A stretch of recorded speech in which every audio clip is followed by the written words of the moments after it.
আসসালামু আলাইকুম প্রিয় দর্শক, আজকে আমি আমাদের আইন, আমাদের বিচার বিভাগ, আমাদের বিচারক এবং আমাদের বিচার যারা প্রার্থী তাদের কি অবস্থা চলছে দেশে সেটা নিয়ে কিছু প্রশ্ন করতে চাই। আমি জানি এটা খুবই একটা সংবেদনশীল ইস্যু। এটা নিয়ে অনেক প্রশ্ন করা না করার সঙ্গে আদালত অবমাননা অথবা আইন অবমাননা এই সমস্ত জিনিস থাকে। কাজে আমি মন্তব্য করতে চাই না, আমি কেবল প্রশ্নগুলি করতে চাই। আমার মনে এই প্রশ্নগুলি এসেছে। আমরা বিভিন্ন সময় দেখেছি যে আমাদের দেশে প্রধান বিচারককে নামিয়ে দেওয়া হয় এবং সেটা আবার একজন আইনজীবী হাইকোর্ট প্রাঙ্গণে দাঁড়িয়ে দম্ভের সঙ্গে উচ্চারণ করেছেন।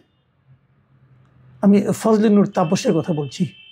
উনি বলেছিলেন যে একজন প্রধান বিচারপতিকে তারা নামিয়ে দিয়েছিলেন।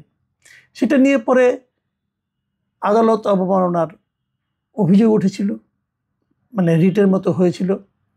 তৎকালীন প্রধান বিচারপতি বলেছিলেন তিনি বিষয়টা দেখবেন। সেই বিষয়টা আদৌ দেখার আগেই উনি অবসরে চলে গেছেন। তারপরে আরও একজন প্রধান বিচারপতি এসেছেন, তিনিও অবসরে চলে গেছেন। আমার জানা মতে সেই আবেদনটা, সেই বিচারের আবেদনটা এখনো প্রত্যাহার করা হয়নি। তাহলে সেই বিচারটা কি হলো?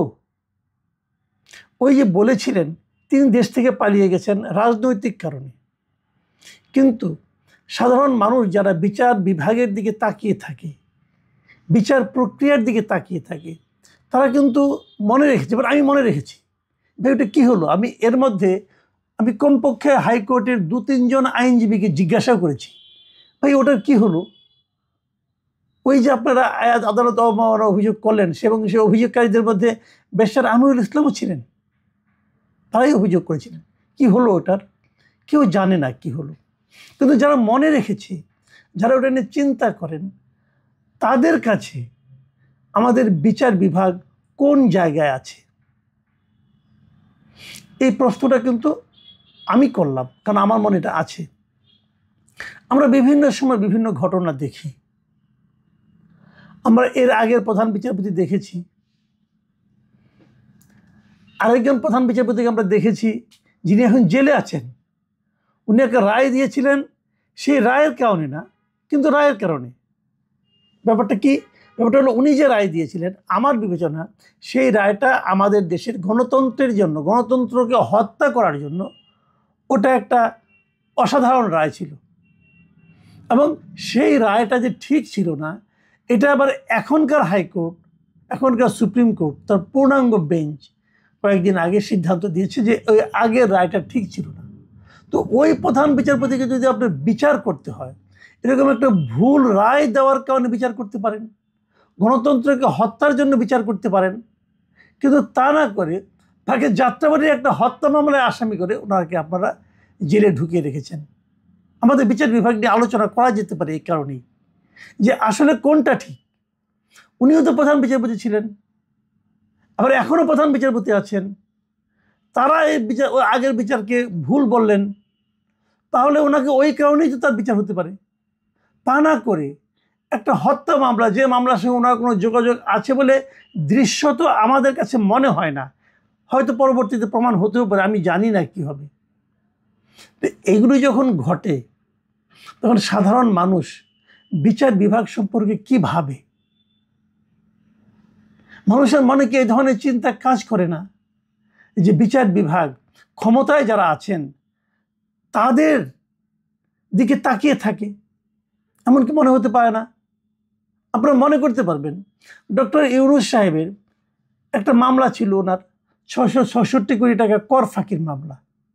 সেই মামলায় কিন্তু হাইকোর্টের রায় হয়েছিল যে ওনাকে এটা দিতে হবে। এবং সেই রায়ের পরে আপনারা জানেন যে হাইকোর্টে অনেক রায় কিন্তু সঙ্গে সঙ্গে পূর্ণাঙ্গ রায় লেখা হয় না। রায়টা হয়েছিল, সেই পূর্ণাঙ্গ রায় লেখার আগেই সরকার পরিবর্তন হয়ে গেছে। যখন ডক্টর ইউনূস আবার সরকার প্রধান হয়েছেন, তখন কিন্তু ওই বিচারক যিনি রায় দিয়েছিলেন তিনি আর রায় লিখতে বিব্রত বোধ করেছেন। কেন? কেন? উনি তো রায় দিয়েছেন, এটা লিখবেন না কেন? সেই রায়টা কী হয়েছে, উনি কেন লিখলেন না? উনি কি এখনও বিচারপতির পদে আছেন? উনি কি বিচারপতির পদে তারপরেও থাকতে পারেন? কারণ আগের বার যে রায়টা দিয়েছিলেন, তাহলে ওই রায়টা হয় পলিটিক্যাল মোটিভেটেড ছিল, অথবা পরে যখন উনি বিব্রত বোধ করলেন, তাহলে এই যে বিব্রত বোধ করাটা, এটা পলিটিক্যালি মোটিভেটেড হতো। কোনটা আমরা জানি না কিছু, কিন্তু প্রশ্নগুলো কিন্তু আমাদের মনে রয়ে যায়। এ ধরনের প্রশ্ন যত জমতে থাকে, তত কিন্তু বিচার বিভাগের প্রতি সাধারণ মানুষের আস্থা কমতে থাকে। আমি সাম্প্রতিক দুটো ঘটনা বলবো। একটা ঘটনা হলো, কদিন আগে বিএনপি নেতা অ্যাডভোকেট ফজলুর রহমান তিনি একটা মন্তব্য করেছিলেন এই আন্তর্জাতিক অপরাধ ট্রাইব্যুনাল নিয়ে, এবং সেই মন্তব্যের প্রেক্ষিতে ওনার বিরুদ্ধে একটা আদালত অবমাননার মামলা করা হয়েছে এই আন্তর্জাতিক অপরাধ ট্রাইব্যুনালেই। উনি যতটুকু বলেছিলেন, আমার যতটুকু মনে আছে, উনি বলেছিলেন যে এই ট্রাইব্যুনালটা গঠন করা হয়েছিল 1973 সালে, এবং গঠন করা হয়েছিল যে যুদ্ধ অপরাধীদের বিচারের জন্য, যারা যুদ্ধ অপরাধী ছিল, মানবতা বিরোধী কাজ করেছিল, তাদের বিচারের জন্য। এবং এই ট্রাইব্যুনালের নাম আন্তর্জাতিক অপরাধ ট্রাইব্যুনাল হয়েছে। মানে আন্তর্জাতিক শব্দটা এখানে থাকলো কেন? থাকলো এই কারণে, যেহেতু ওই যুদ্ধের সময় 71 সালের যে মুক্তিযুদ্ধ, সেই সময় একাধিক দেশের লোক এখানে জড়িয়ে গিয়েছিল। তাদের মধ্যে কেউ যদি অপরাধ করে থাকে, কোনো যুদ্ধ অপরাধ করে থাকে, তার বিচারটা একটা আন্তর্জাতিক ট্রাইব্যুনালে হওয়া উচিত। এই জন্যই আন্তর্জাতিক নামটা ছিল। তখন পাকিস্তানিরা এখানে জড়িত ছিল, আমাদের দেশের লোক জড়িত ছিল, এই জন্যই এই নাম হয়েছিল। এবং উনি বলেছেন, মন্তব্য করেছেন যে এই ট্রাইব্যুনালে শেখ হাসিনার বিচার হওয়া ঠিক নয়। অন্য ট্রাইব্যুনাল হতে পারে, শেখ হাসিনার বিচার আলাদা ট্রাইব্যুনাল হতে পারে। উনি এ ধরনের একটা কথা বলেছেন, উনি ওনার মতো করে বলেছেন। সেটাতে আরও কী কী শব্দ ছিল, কী কারণে আদালতে অবমাননা হয়েছে, এটা আমি বলতে পারবো না, কিন্তু ওনার নামে আদালত অবমাননার একটা মামলা হয়েছে। সেই মামলায় একটা শুনানি হয়েছে এর মধ্যে, এবং শুনানি হওয়ার পর আদালত ফজলুর রহমান সাহেবের আদৌ আইনে ডিগ্রি আছে কিনা, উনি বার কাউন্সিলে কিভাবে এসেছেন, ওনার আইনের উনি আইন হিসেবে আইন প্র্যাকটিস করতে পারেন কিনা, এগুলো নিয়ে প্রশ্ন করেছেন। এবং পরবর্তী তারিখ দিয়েছেন, সেই দিন ওনাকে এই সমস্ত সনদপত্র নিয়ে হাজির হতে বলেছেন। দেখুন, আদালত যদি মনে করেন তাকে অবমাননা করা হয়েছে, সেটা হতেই পারে, ওনার সেই জন্য প্রতিকারের ব্যবস্থা আছে, উনি তাদের ডাকবেন, কথা বলবেন, সব ঠিক আছে। কিন্তু আমার প্রশ্ন হলো যে ফজলুর রহমান সাহেবের সনদ ঠিক আছে কিনা, এটা নিয়ে প্রশ্ন কেন? এটা আমার জানার খুব ইচ্ছা। একজন লোকের সনদ না থাকলে উনি গত 30-40 বছর ধরে হাইকোর্টের মতো জায়গায় কীভাবে প্র্যাকটিস করছেন? উনি তো ওনার তো একটা বার কাউন্সিলের সাথে তো ওনার একটা যোগাযোগ আছে, উনি তো তার মেম্বার, তাই না? বারের মেম্বার তো উনি, সুপ্রিম কোর্ট বাড়িতে উনি ভোট টোটও দেন। তাহলে সনদ দেখার প্রয়োজনীয়তাটা পড়লো কেন? আমি এই জায়গাটা জানতে চাচ্ছি। তাহলে কি আমাদের বিচারক যারা আছেন, ওনারা কি বিষয়টাকে ব্যক্তিগতভাবে নিয়েছেন? আমি জানি না, বাট আমার প্রশ্ন মনে, তাহলে সনদ দেখতে চাওয়ার কী কারণ থাকতে পারে? আমার কাছে কিন্তু ক্লিয়ার না। আমি এইভাবে ভাবি মাঝে মাঝে, তাহলে এটা কেন? আবার ধরুন, আমি আরেকটা মামলার কথা বলি। শেখ হাসিনা এবং তার পরিবারের বিরুদ্ধে পূর্বাঞ্চলের প্লট নিয়ে মামলা হচ্ছে। সেই মামলায় মধ্যে কথা আমি তো মোটরের উপর ধরি, একাধিক মামলা হয়েছে, বেশ কয়েকটা মামলা হয়েছে।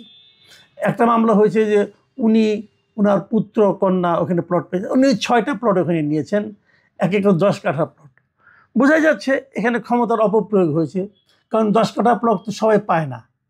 6 জন পেয়েছেন। 6 জনকে উনি, ওনার নামে একটা, ওনার পুত্রের নামে একটা, ওনার কন্যার নামে একটা, ওনার বোনের নামে একটা, ওনার বোনের এক ছেলে এবং এক মেয়ের নামে একটা। বাট এই মেয়েটা টিউলিপ সিদ্দিক না, ওনার বোনের এক ছেলে 2 মেয়ে, ছেলে ববি এবং আরেকটা প্রিয়ন্তী নামে আরেকটা মেয়ে আছে, সেই মেয়ের নামে একটা, এবং বোনের নামে রেহানা নামে একটা। এই 6টা প্লট ওনারা বরাদ্দ নিয়েছেন, এবং এগুলো ওনারা বুঝেও নিয়েছেন 2022 সালে। তো এই পুরো জিনিসটাই অন্যায়, কোনো সন্দেহ নাই। আমি মনে করি যে এই সময় ওনাদের প্লট নিতে হবে। আর যারা বিদেশি নাগরিক, ওনাদের দেশে থাকেন না, এরা কেউই থাকেন না, উনি ছাড়া আর কেউই থাকেন না, তো ওনাদের তো এই দেশে প্লট নিতে হবে কেন? ওনাদের তো অভাবও নাই। যা হোক, তবু ওনার বোন সেবা নিয়েছেন, এটা নিয়ে অন্যায় হয়েছে, বিচার হতেই পারে। কিন্তু আমার প্রশ্ন হলো, টিউলিপ সিদ্দিকীর এখানে 2 বছরের কারাদণ্ড হয়েছে। টিউলিপ সিদ্দিকীর নামে কোনো প্লট নাই, উনি কোনো প্লট নেন নাই, তাহলে ওনার 2 বছরের কারাদণ্ড হলো কেন? কারণ দেখানো হয়েছে, আদালতের রায় বলা হয়েছে যে টিউলিপ সিদ্দিকীকে যে কারণে সাজা দেওয়া হয়েছে তার কারণ হলো, শুনুন আমি পড়ি আদালত, আমি যেটা পত্রিকা পেয়েছি, প্রথম আলো পত্রিকা, সেটা আপনাদের পড়ে শোনাই। রায়ে আদালত বলেছেন, আসামি টিউলিপ সিদ্দিক তার খালা সাবেক প্রধানমন্ত্রী শেখ হাসিনার একান্ত সচিব সালাউদ্দিনকে মোবাইল ইন্টারনেটের বিভিন্ন অ্যাপ সহ সরাসরি যোগাযোগ করে প্রভাবিত করেছেন বলে সাক্ষীদের জবানবন্দির মাধ্যমে প্রমাণিত হয়েছে। মানে টিউলিপ সিদ্দিক প্রভাবিত করেছেন তার খালাকে অথবা খালার কর্মচারীকে, যে কাউকে প্রভাবিত করেছেন। এখন আমার কথা হলো যে শেখ হাসিনা যখন শাসন ক্ষমতায় ছিলেন, ওনার ইচ্ছাই তো দেশে আইন ছিল, এই জন্যই তো ওনাকে আমরা স্বৈরাচারী বলতাম, ফ্যাসিবাদী বলতাম না। উনি যা চাইতেন তাই হতো, ওনার ইচ্ছাই আইন ছিল এই দেশে। তো উনি ওনার বোনকে প্লট দিবেন, বোনের ছেলে মেয়েকে প্লট দিবেন, এই জন্য টিউলিপ সিদ্দিকীকে প্রভাব বিস্তার করতে হবে তার শেখ হাসিনার উপর? এটা কি বিশ্বাসযোগ্য ভাই? শেখ হাসিনা কি তার বোনের চেয়ে বোনের এই মেয়েকে বেশি ভালোবাসেন যে টিউলিপ সিদ্দিক বলবে তারপর শেখ হাসিনা শেখ রেহানাকে প্লট দিবে, ববিকে প্লট দিবে? এটা কি গ্রহণযোগ্য? কে সাক্ষী দিয়েছে?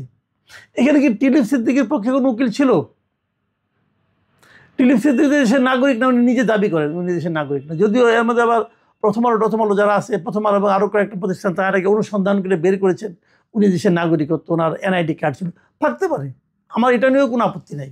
কিন্তু আমার কথা হলো যে শেখ হাসিনাকে টেলিফোন করে টিউলিপ সিদ্দিকের রাজনৈতিক প্রভাব খাটিয়েছেন এবং সেই প্রভাবের কারণে টিউলিপ সিদ্দিকীকে 2 বছরের জেল দেওয়া হয়েছে এবং তাকে অর্থদণ্ড দেওয়া হয়েছে। অর্থদণ্ড অনাদায়ে আরও কিছুক্ষণ, আরও সাজা বছরখানেক বাড়বে। তো এই যে কথাটা হলো, যে কোনো কিছু সাধারণ মানুষকে জিজ্ঞাসা করেন, তারা প্রথমে প্রশ্ন করবে যে টিউলিপ সিদ্দিকীর নামে কোনো প্লট আছে? এখানে উনি তো প্লটে আবেদন করেন, উনি প্লট পাননি, তাহলে ওনার সাজা কেন? আদালত মনে করেছে দেওয়া উচিত, আদালত দিয়েছে, আদালতে দেওয়ার এখতিয়ার আছে, কোনো সন্দেহ নাই। কিন্তু প্রশ্ন যেটা, সেটা হলো যে এই রায়ের কথা শুনলে পরে সাধারণ মানুষের ধারণাটা কি হবে? সাধারণ মানুষ কি ভাববেন? যে তাহলে এই রায়গুলি কি ওই পরিবারের প্রতি অথবা ওই রাজনৈতিক পরিবারের প্রতি অথবা ওই রাজনৈতিক দলের জন্য, ওই দলের প্রতি যে এক ধরনের মানুষের যে একটা বিদ্বেষ কাজ করছে অনেকে সরকারের, বর্তমান সরকারের মধ্যে, বর্তমানের যারা আইন বিভাগের সঙ্গে আছেন তাদের মধ্যে, সেই বিদ্বেষের কি কিছু না কিছু সামান্য হলেও প্রতিফলন ওই রায়ে আছে? এটা কি সাধারণ মানুষ মনে করবে না? করবে, আমি মনে করি করবে। যদি এটা মনে করি আমরা, তাহলে এগুলি কিন্তু পুঞ্জীভূত যে অবিশ্বাস, সেটার মাত্রাকে আরেকটু বাড়ায়। কি লাভ? একটা সমাজ সেটা যদি বিচার বিভাগের উপর চোখ বন্ধ করে আস্থা রাখতে না পারে, তাহলে সেই সমাজ অগ্রসর হবে কিভাবে? যিনি ড্রাফট করে দিন, ঠিক ডিপ্লোম্যাটিক ড্রাফট হয় নাই, যার জন্যই আসলে অনেক ধরনের কথা আসছে যে একক নিয়ন্ত্রণাধীন নয়, বা বাস্তবতায় তিনি সেটা বলতেও পারতেছেন না, বলার মতো অবস্থা নাই। তো আপনি দীর্ঘদিন ধরে সামরিক বাহিনীর বিভিন্ন বিষয় নিয়ে লিখেছেন, লেখেন এখনো। আপনি বাংলাদেশে ভারতীয় গোয়েন্দা সংস্থা রয়ের যে আধিপত্য, সেটি নিয়ে আপনার বহুল আলোচিত বই আছে। আপনি বাংলাদেশকে কেন্দ্র করে যে পৃথিবীর বিভিন্ন দেশের যে গোয়েন্দা তৎপরতা, সেটি নিয়ে আপনি অনেক কাজ করেন। তো আপনার কি মনে হয় যে একক নিয়ন্ত্রণাধীন নয়, তাহলে কার নিয়ন্ত্রণে? একটু আপনার কাছ থেকে শুনতে, মূলত আপনার কাছ থেকে শুনবো আজকে অনেক কিছু। যে এই ওনার এই বক্তব্য বা যে পরিস্থিতিটার উদ্ভব হয়েছে, সেটার 3টা দিক হয়তো আছে। একটা হচ্ছে মানবিক দিক, মানে মায়ের সাথে সন্তানের দিকটি। একটা হচ্ছে এখানে কি হয়েছে, যেমন ধরেন জেনারেল জিয়াউর রহমান যখন আপনার শহীদ হন, নিহত হন, তখন কি হয়েছিল, তখন জেনারেল এরশাদের ভূমিকা কি ছিল সেই সময়, সেনাপ্রধানের ভূমিকা, সে সময় গোয়েন্দা সংস্থার ভূমিকা কি ছিল, পার্শ্ববর্তী রাষ্ট্রের ভূমিকা কি ছিল, এগুলো কিন্তু তখন জানা যায়নি, বহু পরে জানা গিয়েছে। তারপরে জেনারেল এরশাদ যখন মার্শাল ল জারি করেছেন 1982 সালে, তখন বলা হয়েছিল কি যে বিএনপির একজন মন্ত্রীর বাড়িতে শীর্ষ সন্ত্রাসী উনি আশ্রয় প্রশ্রয়ে থাকতেন। বহু বছর পর, 25-30 বছর পর জানা গেছে যে এগুলো সব ছিল তদানীন্তন গোয়েন্দা সংস্থা, মানে সাজানো, এনএসআই এগুলো সাজিয়েছিল, এগুলোকে ঢুকিয়ে দিয়ে তাদেরকে হাত করে শীর্ষ সন্ত্রাসীদেরকে এই ঘটনাগুলো সাজানো হয়েছিল। এরকম অনেক কিছুই বাংলাদেশের ইতিহাসে ঘটে। কনক ভাই, আপনার হয়তো খেয়াল আছে, আপনি যে আমেরিকায় বসে আছেন বা অন্যরা যে নির্যাতিত হয়েছে, বিভিন্নভাবে দেশ ছেড়েছেন, তারা কি এটা বিশ্বাস করেন যে 1/11 যদি না হতো আপনাকে হয়তো দেশ ছাড়তে হতো না, আরো অনেককেই দেশ ছাড়তে হতো না? আমার সহকর্মী, আমার দৈনিক পত্রিকার সহকর্মী যেমন মনির হায়দার, সেও আমেরিকাতে পালিয়ে এসেছিল। অলিউল্লাহ নোমান আমার সাথে কাজ করতো দৈনিক আমার দেশে, সেও পালিয়ে গিয়েছিল। মাহবুব ছিল দৈনিক আমার দেশে, সেও পালিয়ে গিয়েছিল। এরকম আরো অনেক আছে, অনেক সাংবাদিক, আমি সাংবাদিকদের কথাই শুধু বললাম, তারা পালিয়ে গিয়েছিলেন। কেন গিয়েছিলেন? এই 1/11-এর যে আফটার শক বা ফল আউট, সেটার জন্য। আপনি আজকে জিয়া পরিবার বলেন, বিএনপি বলেন, জামাত ইসলাম বলেন, বা বাংলাদেশের স্বাধীনতা সার্বভৌমত্ব বলেন, বাংলাদেশের প্রতিরক্ষা নীতি বলেন, প্রত্যেকটা ক্ষেত্রকে এলোমেলো করে দিয়েছে এই 1/11। এই 1/11 যদি না হতো আজকে তারেক রহমান সাহেবকেও এই বক্তব্য দিতে হতো না। রাজনীতি যদি থাকতো, আপনি রাজনীতি দিয়ে সমস্ত কিছু মাপজোক করে ঠিক করে ফেলতে পারতেন। মানে ওনার মানে রোজ ভাই, 1/11টা তো হচ্ছে আসলে এই হাসিনার এই ফ্যাসিজমের একটা বীজ বপন করছিল 1/11, এবং বাংলাদেশের সেনাবাহিনীকে ভারতের তাবেদারির অধীনে নিয়ে যাওয়ার একটা প্রথম স্টেপ ছিল 1/11। তো যার কারণেই হাসিনা ভারতের সমর্থনে, মানে এত 15 বছর ধরে এত গুম খুন হত্যা জি, করে অবৈধ নির্বাচন করে টিকেছিল। তো এখন এই মুহূর্তে আপনি যদি বলেন যে এগুলো তো ধরেন অনেক বিষয় তো আছে, তো এই মুহূর্তে তারেক রহমান সাহেবের দেশে ফেরা নিয়ে যেমন আমরা দেখছি যে অন্তর্বর্তীকালীন সরকারের পক্ষ থেকে সেক্রেটারি বলেছেন যে তার দেশে ফিরতে কোনো সমস্যা নাই। সেনাপ্রধান বলেন বা বিভিন্ন জায়গা থেকে আমরা বিভিন্ন সোর্সের খবর বা ইন্টারনাল যে প্রস্তুতি, তাতে তাকে সর্বোচ্চ নিরাপত্তা দেওয়ার একটি প্রস্তুতি নেওয়া হয়েছে। পত্রিকায় বিএনপি মিডিয়া উইং থেকে জানা গেছে তার জন্য বুলেট প্রুফ গাড়ি আসছে।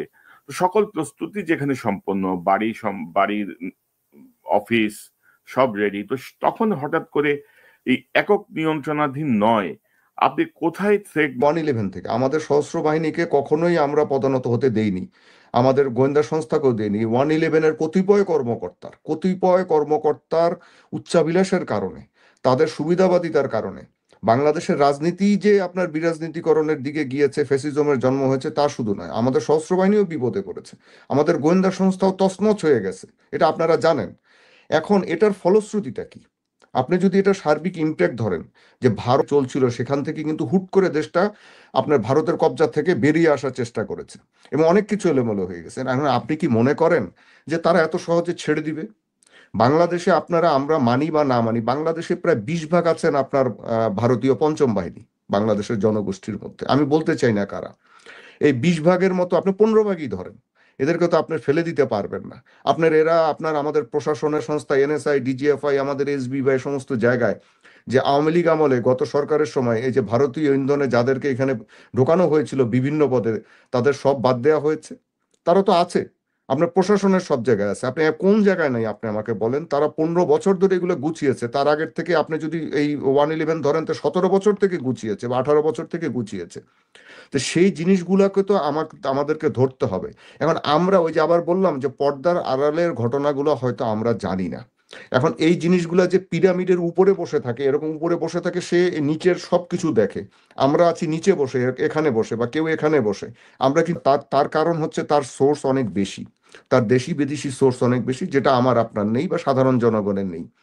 এরকম অনেক কিছু আছে যেই জিনিসগুলো আমরা হয়তো আবেগের বশবর্তী হয়ে অনেক কথা বলতে পারি যে উনি আসছেন না কেন। হ্যাঁ, আপনি যদি রাজনীতি ধরেন স্বাভাবিক, তাহলে বলতেই পারেন উনি আসছেন না কেন। তো এখন আপনি 1/11-এর যে আমাদের সীমান্তবর্তী যে থানাগুলো থাকে, সেগুলোকে আমরা যে আউটপোস্ট বা পোতাশ্রয় বলা হয় আপনার ভাষায়, সেগুলোর মধ্যে কিন্তু আমাদের পলিসি অনুযায়ী কিছু আপনার এলএমজি থাকে, প্রত্যেকটাতে এলএমজি ছিল, সাবমেশিন গান ছিল। আচ্ছা, এই এলএমজি আপনার লাইট মেশিন গান, এগুলো অনেক শক্তিশালী একটা অস্ত্র। এই জায়গাগুলো থেকে পয়েন্ট করে করে, আপনার টার্গেট করে করে, কারা কোন একটা অদৃশ্য শক্তি তখন এগুলো লুটপাট করে নিয়ে গেছে। আজকে 1600-র মতো বেশি আপনার অস্ত্র, তার মধ্যে অনেকগুলো light machine gun, LMG, SMG, আপনার রাইফেল তো আছেই, এগুলো আপনার হদিস পাওয়া যায়নি। এবং এর সাথে 2,60,000 অ্যামুনেশন, এইগুলার হদিস পাওয়া যায় না, এগুলো লুট হয়ে গেছে। আপনাদের যদি খেয়াল থাকে, তখন বিভিন্ন কারাগার থেকে আপনার কয়েদিরা পালাচ্ছিল বা তাদেরকে পালানোর সুযোগ করে দেওয়া হয়েছিল। এরপরে আপনার এই অস্ত্রগুলা যে পুলিশ যে আরো অস্ত্র যেগুলো উদ্ধার করেছে এই পর্যন্ত, বা আমাদের সেনাবাহিনী উদ্ধার করেছে, সেগুলা কিন্তু যেগুলো অন্যান্য থানা থেকে লুটপাট হয়েছিল সাধারণ অস্ত্র, সেগুলা বা অনেকে আরো রাজনৈতিক দলের কর্মীরা নিয়ে বাসায় রেখে দেয়নি। এই এলএমজি তাদের বাসায় তারা রাখবে না, তারা এসএমজিও রাখবে না। এটা আমরা একটা পাগালেও বিশ্বাস করবে না যে বিএনপির কোনো নেতা বা কর্মী বা জামাত ইসলামের কোনো নেতা বা কর্মী তাদের বাসায় এগুলা রাখবে। তারা এগুলা রাখেনি। তাহলে এগুলা গেল কোথায়? আপনারা একটু খোঁজ নেন, তখন আপনাদের কিন্তু ভিতরের অনেক কিছু বেরোবে। কনক ভাই, আপনি হয়তো জানেন যে আপনার গত 7 মে যখন পাকিস্তান এবং ভারত যুদ্ধ হচ্ছিল, পাকিস্তান যখন ভারতে আক্রমণ করেছে, ঠিক সেই সময় আপনার ওই পাকিস্তান আর্মির বিরুদ্ধে, তখন পাকিস্তানের একটা ইনফ্যান্ট্রি ব্রিগেডকে সারাদিন যুদ্ধ করতে হয়। এদিকে ওরা যুদ্ধ করছে ইন্ডিয়ার সাথে, ওদিকে যুদ্ধ করছে আফগানদের সাথে, মাইন্ড ইট। এবং সেই যুদ্ধে আপনার 54 জন তেহরিকি তালেবানের আপনার এই জঙ্গি উগ্রবাদীরা নিহত হয়, তার মধ্যে বাংলাদেশি পাওয়া যায় একজনকে। সেই ছেলেটা ছিল সাভারের, তার ন্যাশনাল আইডি কার্ড দেখে পাওয়া যায়। আপনি কি চিন্তা করতে পারেন এরা বাংলাদেশ থেকে কিভাবে যাচ্ছে? এবং এই সূত্র ধরে দেখা গেছে যে প্রায় 100-2 বাংলাদেশি এরকম উগ্রবাদী তারা আফগানিস্তানে গিয়েছে, সৌদি আরব হয়ে, দুবাই হয়ে। এরপরে শোনা গেছে আরো রিসেন্টলি গত মাসে যে এরা ভারত হয়েও গিয়েছে আফগানিস্তানে, এবং তারা পাকিস্তানের সাথে যুদ্ধ করার পরে এরপরে আরো 2 জন মারা গেছে আমাদের বাংলাদেশি ছেলে। এরা কারা? এই যে এরা কারা, এইটা আপনি কিভাবে দেখবেন? কেউ কি এটা হিসাব মিলাতে পারেন যে আফগানিস্তানের তালেবান তারা ভারতের সাথে আপনার এরকম দহরম মরম তো আপনি প্রকাশ্যই করছে, আর আন্ডার হ্যান্ডে এই কাজগুলা করছে, এই কাজগুলো পাকিস্তানের বিরুদ্ধে ওখানে হচ্ছে, তার মানে এটা ভারতের একটা কৌশল। And এই কৌশলটা আমাদের দেশের অনেকে সম্ভাব্য অস্ত্রগুলো আছে, এরা একটা শক্তি, এটাকে আপনারা অস্বীকার করতে পারবেন না। কারণ এই শক্তিটার একটা ভয় আছে। এরা বাংলাদেশের স্বীকৃত যে রাজনৈতিক দলগুলো আছে, এমনকি ধর্মীয় রাজনৈতিক দলগুলো আছে, যেমন জামাত ইসলাম, এরাও কিন্তু এদের জন্য বিপদে পড়ে যাচ্ছে। এদের রাজনীতি প্রশ্নবিদ্ধ হচ্ছে এদের কর্মকাণ্ডের জন্য। বাংলাদেশের বিভিন্ন জায়গায় বিভিন্ন রকমের ঘটনা ঘটলেই ধরেন আমাদের বিএনপির লোকেরা জামাতকে দোষ দেয়, জামাত বিএনপিকে দোষ দেয়, কিন্তু এই শক্তিটা কারা সেটা কিন্তু কেউ দেখছে না। এরা যে কিছু লাগাচ্ছে না তা কিন্তু না, এটা পরিচালিত হচ্ছে ভারতের মাধ্যমে এবং অন্য শক্তির মাধ্যমে, মাইন্ড ইট। তো এই শক্তিটার তৎপরতা আমরা উড়িয়ে দিচ্ছি না। এখন আসেন আমাদের গোয়েন্দা সংস্থার অবস্থা কি। এনএসআই এবং ডিজিএফআই তো একটা বড় ধাক্কা খেয়েছে আপনার 5ই আগস্টের মধ্যে, তারা ছিন্ন ভিন্ন হয়ে গেছে। তাদের যে আপনার সিভিল অফিসাররা ছিল, তাদের বেশিরভাগ সিভিল অফিসার যেগুলো আওয়ামী লীগের সময় নেওয়া হয়েছিল, অনেকে পালিয়ে গেছে, আবার পরে এসে কাজে যোগ দিয়েছে। এখন তাদেরকে নিয়ে এই ডিজিএফআই কে খুঁড়িয়ে খুঁড়িয়ে কাজ করতে হচ্ছে। এখন কিন্তু আপনার গত 15 মাসের ডিজিএফআই কোনো গুম খুন বা এ ধরনের কোনো রাজনৈতিক ক্ষেত্রে হস্তক্ষেপের মধ্যে যায়নি। তারা যথেষ্ট সংযমের পরিচয় দিচ্ছে এবং তারা চেষ্টা করছে। আপনার 5ই আগস্টের পরে গত বছর বহু জায়গা থেকে আপনার সরকারকে বলা হয়েছিল, মানে বিভিন্নভাবে বিভিন্ন মিটিংয়ে বা বিভিন্ন জায়গায়, যে আমাদের এনএসআই বা ডিজিএফআই এই দুইটা জায়গায় যদি মানে ব্লাইন্ড হয়ে যায়, তাহলে কিন্তু বাংলাদেশের ওই অবস্থায় নিরাপত্তা নিশ্চিত করা কঠিন হবে।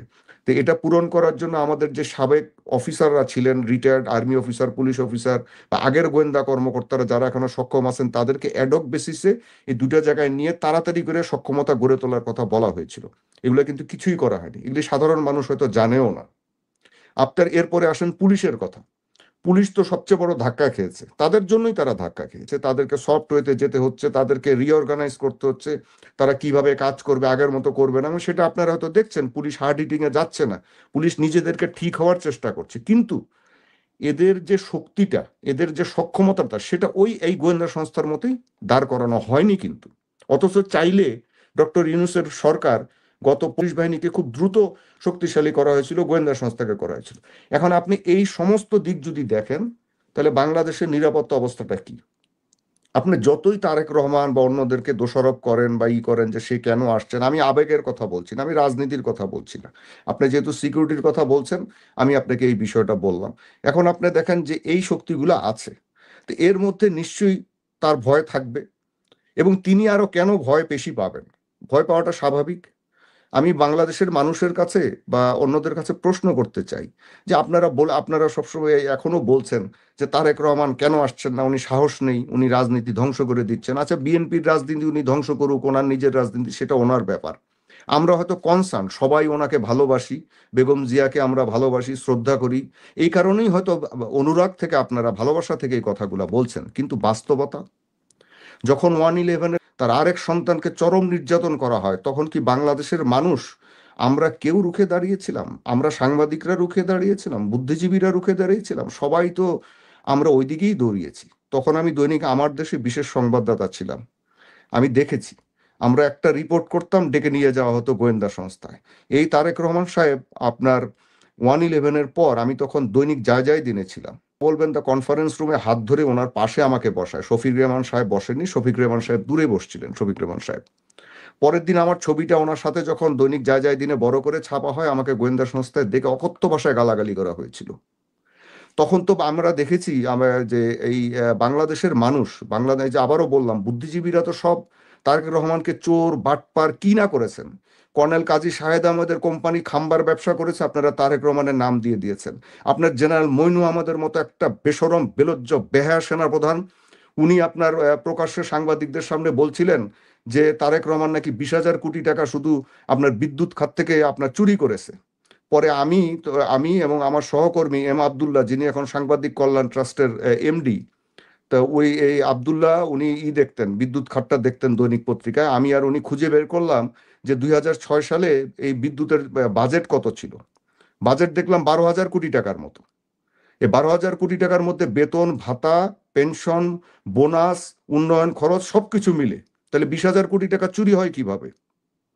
আপনারা কিন্তু সবাই এগুলোকে তখন বাহাবা দিয়েছেন, 1/11 সরকারকে বাহাবা দিয়েছেন, কেউ জিয়া পরিবারকে বাঁচাতে এগিয়ে আসেন নাই। বেগম জিয়াকে যখন আপনার মানে শেখ হাসিনাকে যখন গ্রেপ্তার করা হয়, তখন বেগম জিয়া সহানুভূতিশীল হয়ে শেখ হাসিনার গ্রেপ্তারের প্রতিবাদে বিবৃতি দিয়েছিলেন। কিন্তু বেগম জিয়াকে যখন গ্রেপ্তার করা হয়, তখন আমরা কোনো বিবৃতি দেখিনি অন্য কোনো দল থেকে। আমরা তখনও তাকে দেখেছি যে পরিবারতন্ত্র শেষ হয়ে যাক, দুই নেত্রী শেষ হয়ে যাক, এগুলো কিন্তু আমরা দেখেছি। আমরা তখন সাংবাদিকতা করতে গিয়েছি, এগুলো ভুলে যাওয়ার মতো বিষয় না। আচ্ছা, তারপরে কি হয়েছে, বেগম জিয়ার পরে যখন ওনার ছেলে দুটাকে করা হয়, তখনও কেউ কোনো কথা বলেনি।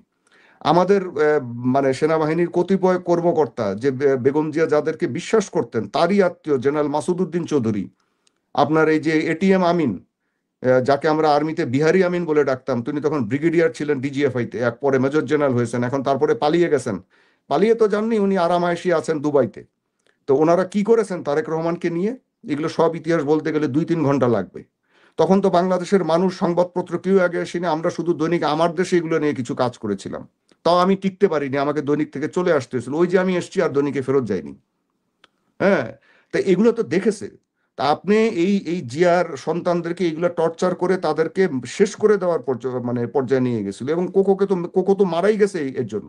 বেগম জিয়ার আর একটা সন্তান বাংলাদেশের বাংলা, আমরা কেউ কি কিছু করতে পেরেছি? তারপরে যে ইন্ডিয়ার হাতে যে ঘোড়া এনে মঈন, আমরা তো ওকে ঘোড়া মঈন বলি, এ মঈন যে ঘোড়া এনে ইন্ডিয়ার কাছ থেকে বশংবদ হয়ে পুরো দেশটাকে, পুরো দেশের নিরাপত্তা ব্যবস্থাকে, প্রতিরক্ষা নীতিকে, পররাষ্ট্র নীতিকে, অর্থনীতিকে ভারতের হাতে একদম তৈরি প্লেটে তুলে দিয়েছে, বাংলাদেশের মানুষ কি ঠেকাতে পেরেছে? এটা আমরা কি, কেউ কি ঠেকাতে পেরেছিল? 10 টাকা সের চাউল খাওয়াবে শেখ হাসিনা, এর জন্য কি বাংলাদেশের বেশি অনেক মানুষ ভোট দেয়নি শেখ হাসিনাকে? অস্বীকার করতে পারবেন? করেন না। আবেগের বশবর্তী আপনারা ভোট দিয়েছিলেন। 1970 সালে 8 আনাসের চাল খাওয়ার কথা শেখ মুজিব বলেছিল এবং ভোট দেওয়া হয়েছিল, ওটাও একটা কারণ ছিল ভোট পাওয়ার। সুতরাং বাংলাদেশের মানুষের এই আবেগ কিন্তু আছে, থাকে। তো এই আবেগটাকে এখন হই হুল্লোড়ের পর্যায়ে আমরা নিয়ে যাচ্ছি, যে গেল গেল গেল গেল সব গেল। না, ওই যে এখন ধরেন চারিদিকে ধরেন এই যে মা অসুস্থ, ছেলে আসতেছে না, কবে আসবে, এত ভয় পাইলে কেন আপনি রাজনীতি করেন, মানে টেকনিক্যাল আসলে অনেক জায়গা মানুষের কাছে ক্লিয়ার না। আমি প্রথমে যেটি বলছিলাম, ওনার যে বিবৃতিটা, লিখিত বিবৃতিটা মানে ঠিক ডিপ্লোম্যাটিক হয় নাই আর কি। এই যে একটু ডিপ্লোম্যাটিক এই থাকলে ভালো হইতো। এটা যিনি ড্রাফট করছেন উনি সরাসরি একক নিয়ন্ত্রণাধীন নয় টয় লিখে জিনিসটাকে আরো জটিল করে ফেলছেন। তো যেহেতু তারেক রহমান 1/11 পরবর্তী সেনাবাহিনীর কিছু কর্মকর্তার দ্বারা নির্যাতিত হয়েছিলেন এবং তাকে উপর থেকে ফেলে তার কোমরে মারাত্মক জখম করা হয়েছিল, তো আপনি কি মনে করেন যে বর্তমান সেনাবাহিনী বা ডিজিএফআই এর জায়গায় 15 বছরে যা করেছে আমি সেগুলো আর আনতে চাই না, কিন্তু আমি মনে করি যে বাংলাদেশ সেনাবাহিনী আর এখন সেই অবস্থায় নেই।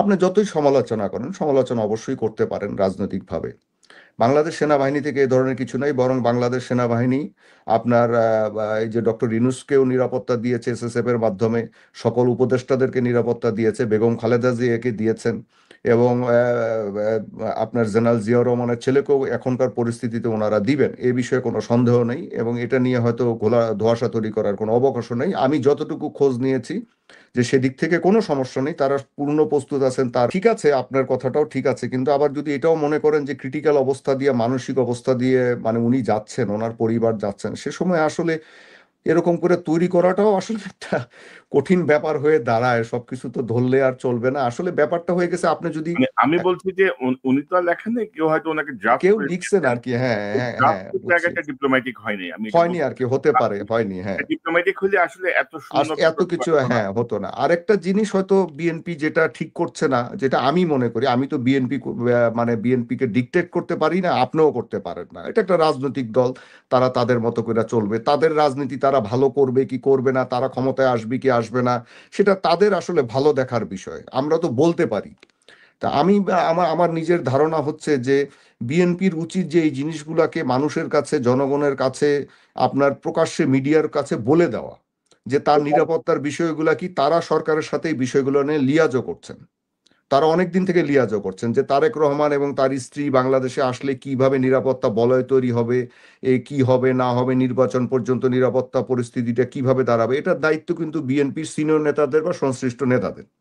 সুতরাং তাদের মিডিয়া সেল থেকে হোক, তাদের যে দায়িত্বশীল মুখপত্র আছে, তাদের উচিত এই জিনিসগুলোকে মানুষের সামনে খোলাসা করা, তা নাহলে এই ধরনের গুজব, এ ধরনের বিভিন্ন রকমের কান কথা ভেসে বেড়াবে, এবং এগুলা নিয়ে হিতে বিপরীত হবে।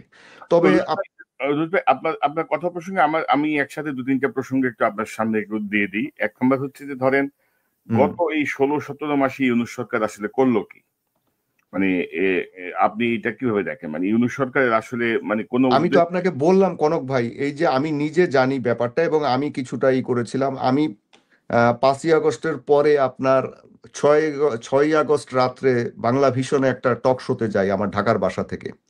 তো ওখানে মাহমুদুর রহমান মান্না ভাই ছিলেন, তারপরে আপনার কাজী ফিরোজ রশিদ ছিলেন, রুমিন ফারহানা আপা ছিলেন, আমি ছিলাম।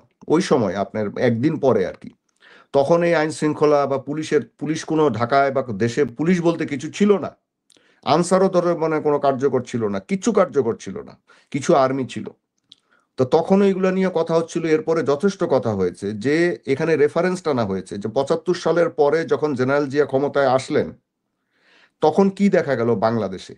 আপনি যদি তখনকার কথাটা চিন্তা করেন, তখন বাংলাদেশে সবকিছু এলোমেলো ছিল, তখনও ছিল, নিরাপত্তা সংকট ছিল, ভারতীয় আগ্রাসনের সমূহ সম্ভাবনা ছিল, ভারত 3বার আমাদেরকে আক্রমণ করার একদম দিনক্ষণ ঠিক করেছিল, সৈন্য মোতায়েন করেছিল, কিন্তু পারেনি। কেন পারেনি? জেনারেল জিয়ার ডিসিশন। উনি তড়িৎ কি করেছিলেন, তখন তো আমাদের সেনাবাহিনী অত বড় ছিল না, এই 4টা ব্রিগেড মানে এক ডিভিশনের থেকে অল্প কিছু বেশি ছিল, রক্ষী বাহিনীদেরকে নেওয়া হয়েছে, অগোছালো অবস্থা, এক ডিভিশনের থেকে কিছু বেশি, কোনো কামান টামান নাই বললেই চলে, কোনো কিছু নাই বললেই চলে আমাদের। কিন্তু সেই অবস্থা উনি ঠেকালেন কেমনি? আপনি এইগুলো আমি জেনারেল মাহবুব থেকে শুরু করে জেনারেল সামাদের ইন্টারভিউ করেছি, আমার বইয়ের মধ্যে এগুলো আছে, জাতীয় নিরাপত্তা সংক্রান্ত একটা বইতে, এগুলো আবার অন্যান্য দেশের রিপোর্টেও উঠে এসছে, যে ইন্দিরা গান্ধী একদম চাওয়ার মানে আক্রমণ করার সময় ঠিক করেছেন, বাংলাদেশের 3 পাশে 3 ডিভিশন ভারতীয় সৈন্য মোতায়েন করা হয়েছে, যে তারা এর সকালবেলা এতটা সময় অ্যাটাক করবে। আপনার জেনারেল জিয়া উনার কেরিশমা দিয়ে উনি চায়নাকে এবং আমেরিকাকে, দুটা দেশকে উনি যোগাযোগ করলেন, উনি বললেন যে এই অবস্থা, এবং মুসলিম দেশগুলোর সাথে যোগাযোগ করলেন যে আমার দেশের এখন নাই, আমাকে তোমরা ডিপ্লোম্যাটিক সাপোর্ট দাও।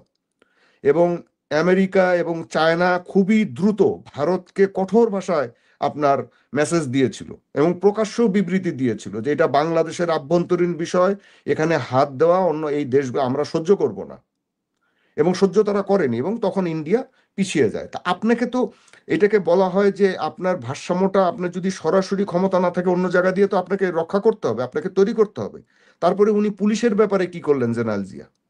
মন্ত্রণালয়ে আর্মির কিছু ভালো অফিসারকে পাঠিয়ে দিলেন, উনি আগের কিছু পুলিশ অফিসারকে গোয়েন্দা সংস্থায় নিয়ে আসলেন, আগের কিছু অফিসারদেরকে, ভালো ভালো অফিসারদেরকে নিয়ে এসে বিভিন্ন জায়গায় বসালেন, যেমন ধরেন এনএসআই এর এই পর্যন্ত সবচেয়ে সাকসেসফুল ডিজি যদি কেউ থাকে, উনি হচ্ছেন হাকিম সাহেব, জেনারেল জিয়ার সময়ের। উনি একজন সিভিলিয়ান ছিলেন, পাকিস্তানি অফিসার ছিলেন, সিভিলিয়ান অফিসার। উনি তো ট্রেনিং দিয়ে, আপনাদের যদি খেয়াল থেকে ঢাকা মেট্রোপলিটন পুলিশ দাঁড় করে দেওয়া হলো, এপিবিএন দাঁড় করে দেওয়া হলো। না, এবারও আসলে রুশ ভাই 5ই আগস্টের পরে কিন্তু আমরা আমরা সুযোগ ছিল, আমরা আমাদের বিভিন্ন আলোচনায় কিন্তু এই প্রসঙ্গটা এনেছিলাম সুযোগ, জি জি বারবার।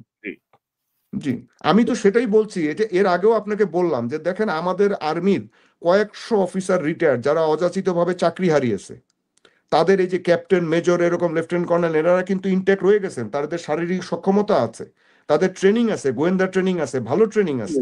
বলা হলো যে এদেরকে অ্যাডহক বেসিসে 2 বছরের জন্য নিয়োগ দেন, এনারা ট্রেনিং দিয়ে দাঁড় করে দিয়ে আসুক। বা পুলিশের যে সমস্ত কর্মকর্তাকে অকালীন অবসর দেওয়া হয়েছে, তাদেরকে দ্রুত কিছু নিয়ে আসা হয়েছে পুলিশের, আমি বলবো না যে সব করা হয়নি, কিছু করা হয়েছে। কিন্তু যেটা করা উচিত ছিল, ধরেন 20,000, আমি তো বললাম আগে যে 20,000 পুলিশ আমরা ইজিলি, এবং এই 20,000 পুলিশ ডক্টর ইউনূসের সময় নিলে কি হতো, এখানে কোনো রাজনৈতিক ইন্টারফারেন্সটা থাকতো না, তাহলে আমরা কিছু ভালো ছেলে পেলে গ্রামের বা শহরের পেতাম। তো এতে আমাদের পুলিশ বাহিনীতে একটা ভালো মানে লোকজন তৈরি হতো। একই কাজটা করা যেত গোয়েন্দা সংস্থায়, কিন্তু ওনারা কিন্তু কিছু করেননি। আপনি দেখেন তো ডক্টর ইউনূস আসলে উদ্দেশ্য কি, আপনি কি মনে করেন? উনি তো সব ম্যাচ করে ফেলছেন গত 15-16 বছর মাসে। ওনার প্রতি যে সমর্থন ছিল আনপ্যারালালি সবাই সমর্থন দিল, উনি সেটা সদ্ব্যবহার করতে পারলেন না। ওনার তো ঐতিহাসিক সুযোগ ছিল জেনারেল জিয়ার পরে, যে বাংলাদেশের কতগুলা আপনার খোল নইচে বদলে দেওয়া, সব হয়তো উনি পারতেন না। রাজনীতিবিদদের কাছে নির্বাচন করে ক্ষমতা হস্তান্তর করাটাই বুদ্ধিমানের কাজ, সেটা হয়তো উনি করতেন। কিন্তু উনি যে সময়টা বা যে কাজগুলা উনি করতে পারতেন, কতগুলা নির্দিষ্ট বিষয়, সেগুলো করতে উনি কিন্তু পারেননি করতে, উনি কিন্তু করেননি। এখন কেন করেননি, ওনার উপদেষ্টাদের দিকে তাকান আপনি, এক একজন কি সুশীলের মতো কথাবার্তা বলেন। আচ্ছা, আপনি আলী ইমাম মজুমদারের মতো উপদেষ্টা মানে লোক থাকলে, আওয়ামী লীগের এরকম ঘেটু, আপনি এরকম আরো কয়েকজনের নাম আমি বলতে চাই না, যাদেরকে আপনারা চেনেন, যারা ওই 111-এর সময় খুব তৎপর ছিল, তাদেরকে রাখলে কি আপনি কাজ করাতে পারবেন কনক ভাই? তাদের কাছ থেকে কি আপনি আশা করেন এগুলা? না, কিন্তু আপনি আশা করেন না তো। না, কিন্তু রুশ ভাই ধরেন 5ই আগস্টের পরপর আমরা খবর পেলাম বা বিভিন্ন সূত্রে জানলাম যে রয়ের এখানকার অনেকে কিন্তু পালিয়ে গিয়েছিল। হ্যাঁ, গেছে তো, আমি তো সেটা বললাম আগে। কিন্তু গত এই 14-15 মাসে তারা আবার আস্তে আস্তে আস্তে আস্তে বিভিন্ন জায়গায় এসে ঢুকে গেছে। তো এই দায় কার? এই দায় আপনি কাকে দিবেন? এই সেনাবাহিনী? দায় আমি দিব, এই দায় তো সরকার, ডক্টর ইউনূসের সরকারের অবশ্যই দায় ছিল।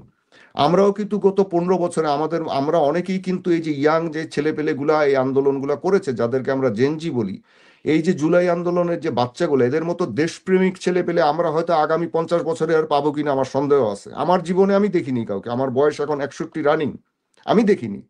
এই বাচ্চাগুলোকে আমরা কি করলাম, আমরা এদেরকে মাথাটা ঠান্ডা করার দরকার ছিল, ওরা পিটিএসডিতে ভুগছিল, ওদেরকে আমাদের সুসংগঠিতভাবে একটা নতুন শক্তিতে তৈরি করা দরকার ছিল। কিন্তু আমরা রাজনৈতিক দল থেকে বলেন, সরকার থেকে বলেন, আমাদের বুদ্ধিভিত্তিক সাইড থেকে বলেন, কোথাও থেকে আমরা তাদেরকে সহায়তা করি নাই। আমরা তাদেরকে আরো মাথা গরম করে দিয়েছি, বিভিন্ন সাইড ইস্যুতে ব্যস্ত রেখেছি এই বাচ্চাগুলোকে। এদের চিকিৎসারও ঠিকমতো আমরা খোঁজ নেইনি, এদের পুনর্বাসনেরও খোঁজ নেইনি, এদের পরিবারগুলো কি আছে সেই খোঁজও নেইনি। তো এই দায়টা আমাদের সকলকেই ভোগ করতে হবে কনক ভাই, এটা শুধু সরকারের না, সরকারের দায়টা বেশি, কিন্তু আমাদের সকলের দায় আছে। এই দায়টা বিএনপিকেও ভোগ করতে হবে, জামাত ইসলামকেও ভোগ করতে হবে, ইসলামী শাসনতন্ত্রকে ভোগ করতে হবে, সবাইকে ভোগ করতে হবে। কেন ভোগ করতে হবে না?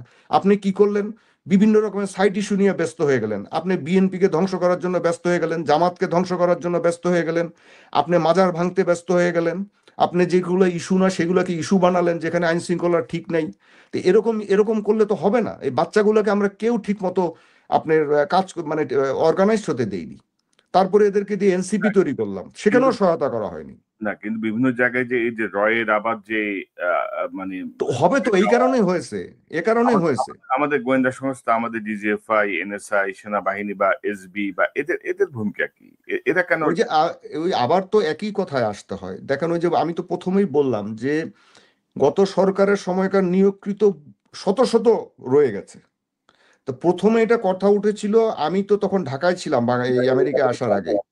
হ্যাঁ, আমরা কয়েক জায়গা থেকে এরকম করে করা হচ্ছিল যে মানে হুড়োহুড়ি করে যে ঠিক আছে এনএসআই এবং এসব জায়গায় দ্রুত কিছু আমাদের লোকজন করা হোক, যারা ট্রেন্ড, যারা এরকম। আমি তো বললাম এই যে আমাদের আর্মির অফিসার গুলা ছিলেন, ভালো ভালো অফিসার ছিলেন, ন্যাশনালিস্ট অফিসার, এনারা আপনার মেরে কেটে দেখতেন, আপনার সবকিছু আপনার ঠিক করে দিয়ে আসতো, জীবন দিয়ে আসতো, এরা এত ডেডিকেটেড এই ছেলেগুলা।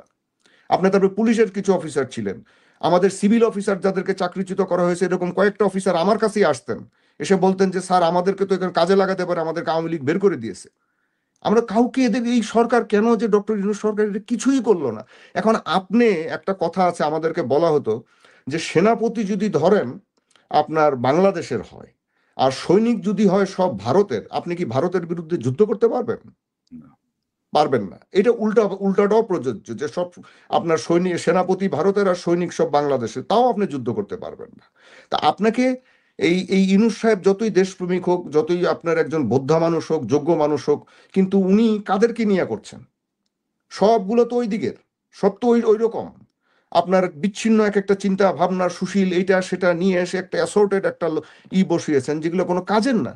এবং যেটা ভাইটাল জায়গায়, যে আপনি বারবার বলছেন যে নিরাপত্তা ইস্যুগুলা, গোয়েন্দা ইস্যুগুলা, এগুলোতে কোনো নজরদারি দেওয়া হয়নি। এখন ধরেন যারা আছেন, আমি যেমন এই ধরেন ডিজিএফআই এনএসআই তে যে দুইজন ডিজি আছেন, অসম্ভব যোগ্য দুইটা অফিসার, খুবই ভালো দুইটা অফিসার, মানুষ হিসেবেও ভালো, অফিসার হিসেবে ভালো, আপনার পেশাদারিত্ব ভালো, কিন্তু এরা এরা দুজন কি করবে? এদের হ্যান্ড তো লাগবে। আচ্ছা, কিছু অফিসার ধরেন আর্মি থেকে নেওয়া হয়েছে, পুলিশ থেকে নেওয়া হয়েছে, কয়জন আপনি পাবেন? গ্রাউন্ডে কারা কাজ করে? গ্রাউন্ডে তো শত শত হাজার হাজার লোক কাজ করে, এরা কারা? আপনি তো কিছুই চেঞ্জ করেন নাই, কিছুটাই কিছু করেন নাই। তাহলে আপনি ইনফরমেশন পাচ্ছেন কি? আপনি আপনার সিকিউরিটি থাকছে কোথায়? এগুলো তো চলে যাচ্ছে অন্যদিকে। আপনার গোপনীয় রাষ্ট্রীয় জিনিসপত্র চলে যাচ্ছে। ইউনূস সাহেবও যে ডিসিশন নিচ্ছে বা নিতে চেষ্টা করেছেন, সেগুলোও চলে যাচ্ছে প্রতিপক্ষের হাতে। এবং আমার অবাক বিস্ময়ে দেখলাম যে উনি কিছুই করলেন না। ওনারা কিছুই করলেন। যে জেনারেল জাহাঙ্গীর আলম আছে, যে আপনার স্বরাষ্ট্র উপদেষ্টা, উনি তো একজন লেফটেন্যান্ট জেনারেল ছিলেন। আচ্ছা, উনিও তো এটা কিছু জোর জোর করে মানে কিছু শক্ত হাতে কিছু উদ্যোগ নিতে পারতেন। তো উনিও দেখি কিছু করেন না। উনি গিয়ে কি করেন? একটা পুলিশকে জিজ্ঞাসা করেন, তুমি আজকে কি খেয়েছো, তোমার বউ কি করে? এগুলো আমাদের ওই যে আর্মির সৈনিকদের কাছে আমরা গিয়ে সব অফিসাররা জিজ্ঞাসা করতাম এরকম। But situation is not that simple now, এটা অনেক গ্রেভ। মানে মানে একটা বিপ্লব পরবর্তী যে ভূমিকায় থাকার কথা ছিল তাদের, তারা কেউ এই বিপ্লবটাই তারা বুঝে নাই আসলে। না। এই রক্তদান, এই আত্মত্যাগের বিষয়টাই তারা বুঝে নাই। তো আহ উম, আপনার কি মনে হয় যে ধরেন আমরা 5ই আগস্টের পরে যেটা দেখলাম, যে আপনি কি মনে করেন যে ধরেন ভারত ভারত যে ধাক্কাটা খেয়েছে, যেটা আপনিও বলছিলেন যে তাদের সাজানো সাম্রাজ্য মুহূর্তে ওলটপালট হয়ে গেছে, তো সেই জায়গাটায় তাদের কোনো এজেন্ট বা কি বিএনপি এবং জামাতের মধ্যে ঢুকছে মনে করেন আপনি? কারণ এটা ধরেন আমি দুইটা দলের মধ্যে যেই মানে দুইটা দল একসঙ্গে মার খেলো 16 বছর, এখন দেখেন একজন আরেকজনের মহাশত্রু হয়ে গেছে, মুখোমুখি অবস্থানে। না কনক ভাই, এটা আবার আমি এনজয় করি বা এটাকে আমি সমর্থন করি। কেন, আপনি যদি গণতন্ত্র রাখতে চান, রাজনীতি রাখতে চান, আপনাকে তো রাজনৈতিক রেষারেষি, আদর্শিক রেষারেষি না হলে আপনি রাজনীতি করবেন কি দিয়ে বলেন? আপনি ওনারা ওনারা মারপিট করুক, কোনো অসুবিধা নাই। দেশের স্বার্থে এক থাকুক, যেটা যাতে আমাদের প্রতিরক্ষা নীতির ক্ষেত্রে, পররাষ্ট্র নীতির ক্ষেত্রে, এগুলোর ক্ষেত্রে এক থাকুক, তাদের আদর্শটা এক থাকুক। কিন্তু ধরেন এনারা একজন আরেকজনের সাথে চিল্লাচিল্লি করছে, আমরা যেটা আপনার সোশ্যাল মিডিয়াতে বেশি দেখি, আপনার দুই দুই পক্ষের বট বাহিনী এসে একজন আরেকজনকে নামিয়ে ফেলছে। Let it go like that. হ্যাঁ, চলুক। কিন্তু রয়ের প্রভাব কতটুকু এদের আচ্ছা, মধ্যে? এইটা এখন আসেন, আমার যে বইটা আছে বাংলাদেশের এটা তো আমি অনেক আগে, প্রত্যেকটা প্রফেশনে, প্রত্যেকটা রাজনৈতিক দলে তাদের অনুপ্রবেশ থাকে। আর বাংলাদেশে এটা বেশ খানিকটা সহজ। কেন সহজ আপনি বলবেন? যে বাংলাদেশ আসলে নিরাপত্তা চিন্তাগুলা বাংলাদেশের মানুষের মধ্যে ওই রকম না। আমরা হুজুকে একজন আরেকজনকে রয়ের এজেন্ট বলে ফেলি, বা ওকে সিআইএর এজেন্ট বলে ফেলি, ওইটাকে আইএসএর এজেন্ট বলে ফেলি। যেমন আওয়ামী লীগ আমলে যাকে তাকে আইএসএর এজেন্ট বানানো হতো, এরকমও চলছে। তো এতে হয় কি, আমাদের মধ্যে আসল নিরাপত্তা যে সেন্সটা, চেতনাটা, সেটা দাঁড়ায়নি আমাদের জাতির মধ্যে। তো বিএনপির মধ্যেও এরকম আছে, জামাতের মধ্যেও আপনার রয়ের লোকজন আছে, এটা থাকা স্বাভাবিক। এখানে সিআই এর লোকজনও আছে, আইএসআই এর লোকজনও আছে, আপনি বলতে গেলে চাইনিজ ইন্টেলিজেন্সের লোকজনও আছে, সবগুলা থাকে। এখন দেখার বিষয় যে আমাদের রাজনৈতিক দলগুলা তাদের নিজেদের স্বার্থ এবং দেশের স্বার্থ এর মধ্যেই কতটুকু নেতৃবৃন্দ রক্ষা করতে পারে, সেটা আমাদের দেখার বিষয়। আর জনগণকেও আপনার সচেতন হওয়া দরকার। যাকে তাকে আপনার একটা খেলো বিষয়ে যদি আপনি রয়ের এজেন্ট বলেন, তাহলে কি হবে? যে আসল জায়গাগুলোতে কাজ করে, খুঁটে খুঁটে যেসব দিয়ে সিক্রেট সার্ভিস, যেই বইটাও আমি 93 সালে অনুবাদ করেছিলাম অশোকা রায়নার, হ্যাঁ, আপনার ইনসাইড ড্র, সেখানেও আপনি দেখবেন যে তারা বলছেন যে কিভাবে বাংলাদেশ তারা তৈরি করলেন, কিভাবে আগরতলা মামলা, আগরতলা ষড়যন্ত্র করলেন, কিভাবে আপনার শান্তি বাহিনী তৈরি করলো, কিভাবে সিকিম দখল করলো, এগুলো কিন্তু সবই লেখা আছে। সুতরাং তাদেরকে আপনি উড়িয়ে দেওয়া যাবে না, তাদের পেশাদারিত্ব উড়িয়ে দেওয়া যাবে না। উই মাস্ট সেলুট, যে তাদের এই পেশাদারিত্বকে আমার সেলুট করতে হয়। কিন্তু আমরা যদি কথায় কথায় ধরেন আজকে কনক ভাইকে, আমাকে বা কাউকে বা একটা সাধারণ বিএনপির লোককে, জামাতের লোককে আমরা বানিয়ে দেই বা আইএসআই বানিয়ে দিই, তাহলে হয় কি, ওরা যেভাবে কাজগুলা করে সেখান থেকে দৃষ্টি আরেক দিকে চলে যায়। তা রয়ের যেটা হয়েছিল যে ওরা গত বছর 5 আগস্টে কিন্তু বিষম একটা মার খেয়েছে বাংলাদেশে। এটা আপনারা যারা খোঁজ রাখি আমরা তারা জানি যে ওদের ছিন্ন ভিন্ন হয়ে গেছিল ওদের নেটওয়ার্ক। সেইগুলাকে আবার কি হলো, এই যে আমরা নিজেরা গন্ডগোল করছি, এই যে ধরেন এনসিপি আজকে লাগছে বিএনপির পিছনে, বিএনপি লাগতেছে এনসিপির পিছনে, আজকে এই যে বিএনপি জামাতের দৌড়াচ্ছে, জামাত বিএনপিকে দৌড়াচ্ছে, তারপরে মাঝখান দিয়ে উপদেষ্টারা কোনো কাজ করতেছে না, কোনো নিরাপত্তা নিয়ে চিন্তা করতেছে না। উচিত ছিল কি, বিএনপির উচিত ছিল, জামাতের উচিত ছিল সরকারের গলায় ধরে এরকম করে ধরা যে you have to make NSI and DGFI answerable and you have to make it operational. আপনাকে এই 2 মাসের মধ্যে 3 মাসের মধ্যে ডিজিএফআই এনএসআই এসবি কে সচল করতে হবে, আমরা সেটা দেখতে চাই। আপনি দেখেন তো আমাদের বিএনপি বা জামাত এটা বলেছি কিনা গত 15 মাসে? একবারও বলেনি। চলছে বাংলাদেশের রাজনীতিতে। আর সেই অসময়ে যে নির্মম, নিষ্ঠুর, অথচ বাস্তব সমস্যাগুলো যেভাবে আলোচিত হচ্ছে, সে সকল আলোচনার ফলে সমাজে যে অস্থিরতা তৈরি হচ্ছে, যে অনিশ্চয়তা তৈরি হচ্ছে, যা কিনা এই ভূখণ্ডটিকে, এই ভূখণ্ডের মানচিত্রকে, পতাকাকে, ফসলের মাঠ, নদী নালা, পাহাড় পর্বতকে এবং এই ভূখণ্ডে বসবাসরত সকল প্রাণী, তার মধ্যে আশরাফুল মখলুকাত 18 কোটি বনি আদম, যে বিপদ এবং বিপত্তির মধ্যে পড়ে গেছে। এরকম বিপদ এবং বিপত্তি মানব ইতিহাসের যে বিজ্ঞান, ভূগোল, অর্থনীতি, যা কিছু লিখিত রয়েছে, সেখানে এতগুলো মানুষ, 18 কোটি মানুষ একই সঙ্গে বহুমুখী যে অনিশ্চয়তা এবং বিপদ বিপত্তির মধ্যে পড়ে গেছে 2025 সনে, এটি অতীতে হয়েছিল কিনা আমার জানা নাই। যদি 2014 থেকে আজ অবধি আওয়ামী লীগ জমানার শাসনকে আপনি কল্পনা করেন, এটি একটি অধ্যায়। আর গত 15 মাস ধরে যা কিছু হচ্ছে সেটি আরেকটি অধ্যায়। স্বভাব অনুযায়ী আমরা অতীতকে ভুলে যাই আর বর্তমান নিয়ে আলোচনা করি এবং আগামী ভবিষ্যৎ নিয়ে উদ্বিগ্ন থাকি। মানবের যে এই বৈশিষ্ট্য থেকে আমরা কেউ বের হয়ে যেতে পারবো না।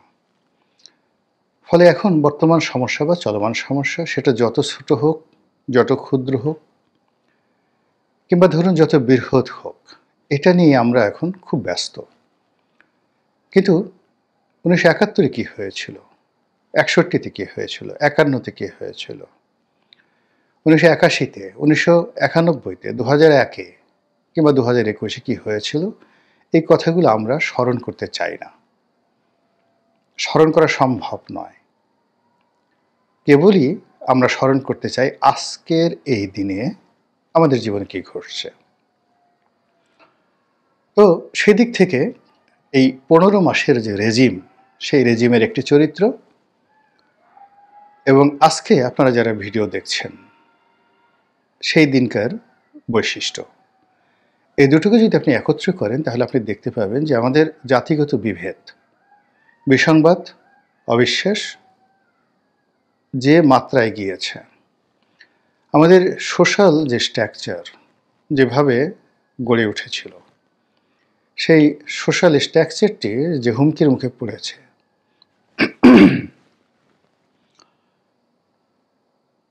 সেই অবকাঠামোটি যেভাবে এখন ঝাঁকুনির মধ্যে পড়েছে, এটি আমার জীবদ্দশায় আমি কখনো দেখিনি। সম্মানিত লোক, মুরব্বী, ধনী, দরিদ্র, বিভিন্ন শ্রেণী পেশার মানুষের মধ্যে যে বন্ধন, পারস্পরিক যে শ্রদ্ধাবোধ, বিশ্বাস এবং আস্থা ছিল, সব ভেঙে চুরে চুরমার হয়ে গেছে। প্রচণ্ড নিষ্ঠুরতা নিয়ে আমরা একে অপরকে আক্রমণ করে চলেছি, বেজ্জতি করে চলেছি, মানবকে দানব বানানোর কিংবা অমানুষকে দেবতা বানানোর যে উল্লম্ফন আমাদের এখানে তৈরি হয়ে গেছে, এটা কবে শেষ হবে তার আগেই প্রতিদিন নিত্য নতুন নাটক তৈরি হয়ে গেছে। আমরা গত 14-15 মাস ধরে আরেকটি 1-11, আরেকটি 2-11 বা ওই যে কুখ্যাত 111 রয়েছে, সেটার আদলে আর একটা নতুন ব্যবস্থা আসতে যাচ্ছে। -2 থিওরি, যেটি 2006 সনে ভীষণ রকম কুখ্যাতি অর্জন করেছিল, রাজনীতিবিদদের জীবন তছনছ করে দিয়েছিল, সেই রকম একটি নমুনা আমরা দেখতে পাচ্ছিলাম যে আবার নতুন করে এসেছে। আমরা বলে আসছিলাম যে মার্কিন আধিপত্যবাদ, সাম্রাজ্যবাদ এটি মাথাছাড়া দিয়ে উঠছে। আমরা দক্ষিণপন্থা গ্রুপ বলতে যেটি বোঝাই যে ধর্মীয় আধিপত্যবাদ, ধর্মীয় গোড়ামি এবং যাকে বলা হয় ফান্ডামেন্টাল যে মেন্টালিটি, উগ্রবাদ, এটি ক্রমশ বেড়ে যাচ্ছে। এই কথাগুলো গত 14 মাস যাবৎ আমরা বলে আসছি। আজকের এই দিনে সেটি কোন অবস্থাতে আছে এবং আপনি নিজেকে কতটা নিরাপদ মনে করছেন, এ রাষ্ট্র সম্পর্কে আপনার স্বপ্ন, সুখ, স্বাদ, আহ্লাদ কোন পর্যায়ে আছে সেটা আপনার ব্যক্তিগত বিষয়। কিন্তু দেশের আপামর সাধারণ জনগণ যে ভালো নেই আমরা প্রায় প্রতিদিনই দেখতে পাচ্ছি সামাজিক মাধ্যম, গণমাধ্যম এবং সংবাদ মাধ্যমের খবরে। কোন একটি সংবাদ, কোন একটি ঘটনা কিংবা কোন একটি ফ্যাক্ট, যেটিকে বলা হয় বাস্তবতা, এটির ধারাবাহিকতা রক্ষা করা যাচ্ছে না। কি নির্বাচন, কি সংস্কার, কি বর্তমান ডক্টর ইউনূস সাহেবের যে সরকারের কার্যকাল, মেয়াদ, কিংবা অন্য যা কিছু রাজনীতি সংক্রান্ত, তারেক রহমান সাহেবের আগমন, খালেদা জিয়ার সুস্থতা, আওয়ামী লীগের পতন, শেখ হাসিনার বিচার, কিংবা রিফাইন্ড আওয়ামী লীগ, রাজনৈতিক ঐক্য, এনসিপির ভবিষ্যৎ, মানে যা কিছু খুব আলোচনা হচ্ছে। এর মধ্যে সামাজিক মাধ্যমের অনেক হিরোর উত্থান, অনেক হিরোর পতন, নতুন নতুন হিরোর উত্থান, নতুন নতুন হিরোর পতন। সমাজে যারা কথা বলেন, শব্দ তৈরি করেন, যে ইনফ্লুয়েন্স তৈরি করেন, সোশ্যাল ইনফ্লুয়েন্সার, গত 14 মাসে 14টি সেট পরিবর্তন হয়ে গেছে, হারিয়ে গেছে। কেউ নেই, নতুন কেউ আসছে, মানুষ আর বিশ্বাস করতে পারছে না। ঠিক তেমন একটি অবস্থাতে আবার নতুন করে আওয়ামী লীগের নাম আসছে, নতুন করে বিএনপির নাম আসছে, নতুন করে তারেক জিয়ার নাম আসছে, নতুন করে জয়ের নাম আসছে এবং নতুন করে আবার 1-11 কথা আসছে এই গত কয়েকদিন ধরে। প্রসঙ্গটা শুরু করেছিলেন আওয়ামী লীগ সভানেত্রী শেখ হাসিনার পুত্র জনাব সজীব ওয়াজেদ জয়, তার একটি সাক্ষাৎকারে যেটি তিনি দিয়েছিলেন বিবিসি বাংলার সঙ্গে। নানা কথা তিনি সেখানে বলেছেন এবং সে সকল কথার মধ্যে একটি উল্লেখযোগ্য কথা ওই সময়টাতে যখন তিনি বলেছিলেন তখন সেটি গুরুত্ব পায়নি। তা ছিল এরকম: আওয়ামী লীগ এবং বিএনপি এ দুটো দলের শীর্ষ পর্যায়ের যে নেতৃত্ব, এটি পরিবর্তন করার জন্য চাপ প্রয়োগ করা হচ্ছে, চেষ্টা করা হচ্ছে, এবং তাও আবার দেশের বাইরে থেকে। তিনি স্পষ্টভাবে বলেন এটা কি ইউরোপ থেকে নাকি আমেরিকা থেকে নাকি ভারত থেকে, কিন্তু তিনি যেটি বলেছেন যে আওয়ামী লীগের নেতৃত্ব পরিবর্তনের যে চাপ আছে দেশের বাইরে থেকে, একই চাপ বিএনপির উপরও আছে। ইট মিনস 1-11 সময় সেই 2006 সনে যেভাবে বিএনপির নেতৃত্ব থেকে জিয়া পরিবারকে আর আওয়ামী লীগের নেতৃত্ব থেকে শেখ হাসিনা পরিবারকে বাদ দেওয়ার একটা প্রক্রিয়া ছিল, তার সঙ্গে সঙ্গে দলের যে সকল চিহ্নিত দুর্নীতিবাজ, অকর্মণ্য, তাদেরকেও বাদ দেওয়ার মতো একটা প্রক্রিয়া শুরু হয়েছিল 2006 সনে, এবং তখন সেটা ব্যর্থ হয়েছিল। এখন যারা সরকার পরিচালনা করেছেন বা করে চলেছেন তাদের কেউ কেউ সেই প্রক্রিয়ার সঙ্গে সরাসরি যুক্ত ছিলেন এবং তারা ব্যর্থ হয়েছিলেন সেই সময়টিতে। যে সেনাপতিরা ওই সময়টিতে অর্থাৎ 2006 সনে ব্যর্থ হয়েছিলেন। তারা ব্যর্থ হয়েছেন, কিন্তু তাদের প্রতিষ্ঠান তারা এখনো সক্রিয়। ফলে ওই কাজগুলো তখন রাষ্ট্রীয় মদতে হয়েছিল। ফলে রাষ্ট্রের বিভিন্ন তোষাখানাতে ওই সময়ের যে দলিল দস্তাবেজ রয়েছে, পরাজয়ের দলিল রয়েছে, সে সকল দলিল অধ্যয়ন করে এখনকার কেউ যদি সেই পরাজয়কে আবার বিজয়ে রূপান্তর করার চেষ্টা করেন, আমি তো আশ্চর্য হব না। যেটা বলছিলাম, সেই 11-এর সময়টিতে যা কিছু হয়েছিল সেটি আবার নতুন করে এই সময়টিতে শুরু হচ্ছে বলে আমরা যেটা বলে আসছিলাম সেটিকে আবার সিল মেরে দিলেন জনাব সজীব ওয়াজেদ জয়। আর সজীব ওয়াজেদ জয়ের এই বক্তব্যের ধারাবাহিকতায় পরবর্তীতে প্রকৃতিতে যে ঘটনা ঘটল, বেগম জিয়া হঠাৎ করে অসুস্থ হয়ে পড়লেন।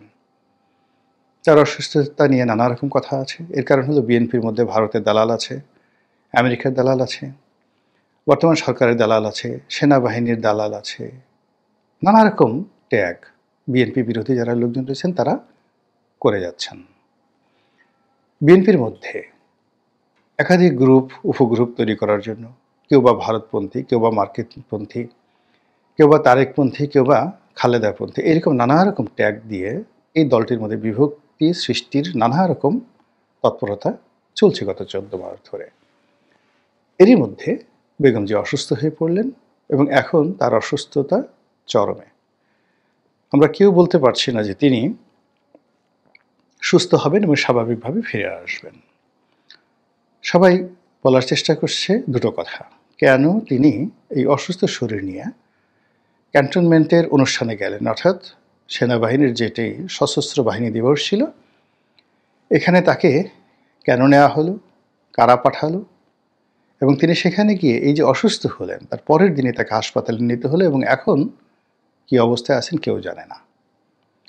আর এই ঘটনার সূত্রে সবাই এখন বলার চেষ্টা করছে কেন তারেক জিয়া আসছেন না। এটা একটা কাজ হলো? এটা কি ধরনের কথা? একমাত্র সন্তান, জীবিত সন্তান, তিনি তার মেয়েকে নিয়ে, অর্থাৎ কন্যাকে নিয়ে, তার স্ত্রীকে নিয়ে প্রবাসে আছেন, সুখে আছেন, শান্তিতে আছেন, রাজার হালতে আছেন।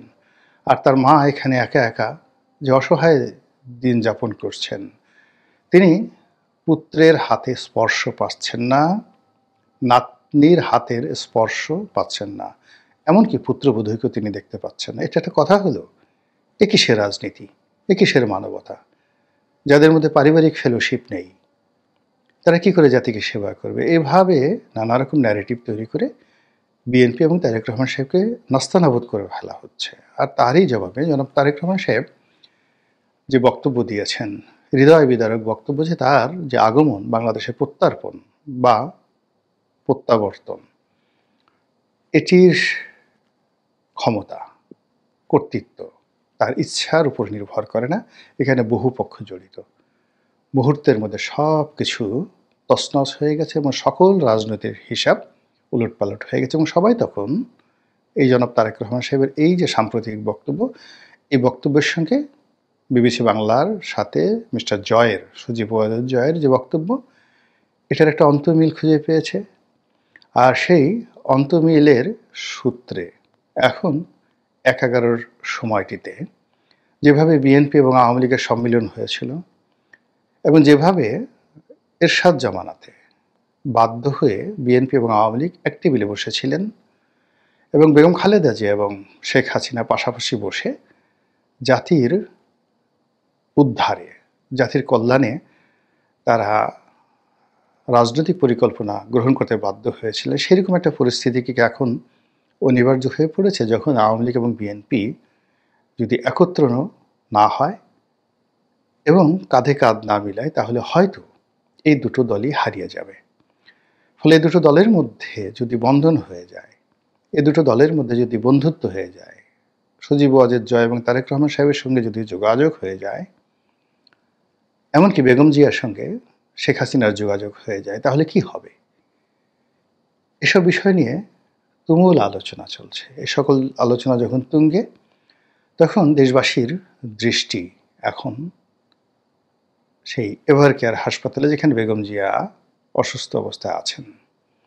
ঠিক সেই সময়টিতে ডিজিএফআই অফিসে কি হচ্ছে, ক্যান্টনমেন্টে কি হচ্ছে, বঙ্গভবনে কি হচ্ছে, গণভবনে কি হচ্ছে, গণভবন তো আর এখন নেই, মানে যমুনাতে কি হচ্ছে, তারপর মন্ত্রীপাড়ায় কি হচ্ছে, কূটনীতিবিদদের যে অঙ্গন, সেই যে ডিপ্লোম্যাটিক জোন, সেখানে কি হচ্ছে, কি হচ্ছে রাওয়ালপিন্ডিতে, কি হচ্ছে দিল্লিতে, কি হচ্ছে ওয়াশিংটনে বা পেন্টাগনে।